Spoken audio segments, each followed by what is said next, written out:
एक समय की बात है, एक छोटे से गांव में केशव नाम के एक बूढ़े दादा रहते थे।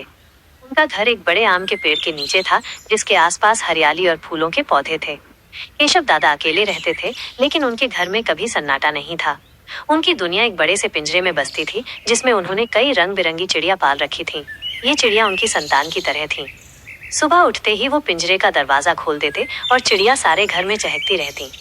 वो उनके साथ बातें करते, उन्हें दाना पानी देते और उनसे इतना प्यार करते कि चिड़िया भी उन्हें छोड़कर कहीं नहीं जाती थी। एक दिन शाम को जब सूरज ढल रहा था और आसमान में नारंगी रंग बिखर रहा था, केशव दादा अपनी चिड़ियों के साथ खेल रहे थे।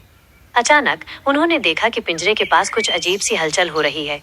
पिंजरे में बंद चिड़िया जोर जोर से शोर मचाने लगी। केशव दादा ने पास जाकर देखा तो उनके होश उड़ गए। एक विशाल काला अजगर पिंजरे की ओर बढ़ रहा था।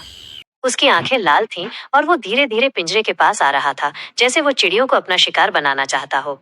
केशव दादा डर गए, लेकिन उन्होंने हिम्मत नहीं हारी। उनकी आंखों में अपनी चिड़ियों के लिए प्यार और उन्हें बचाने की तड़प थी। वो जानते थे कि अगर उन्होंने कुछ नहीं किया तो अजगर उनकी प्यारी चिड़ियों को खा जाएगा। उनके पास कोई हथियार नहीं था, लेकिन उनकी बुद्धि और प्यार ने उन्हें एक तरकीब सुझा दी।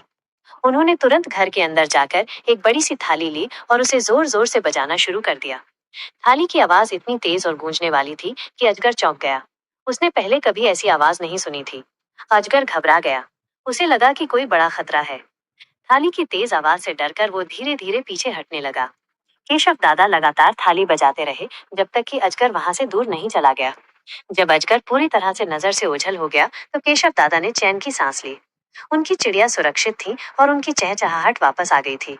उस रात केशव दादा ने अपनी चिड़ियों को प्यार से सहलाया। उन्हें समझ आ गया था कि सिर्फ ताकत से नहीं, बल्कि प्यार और समझदारी से भी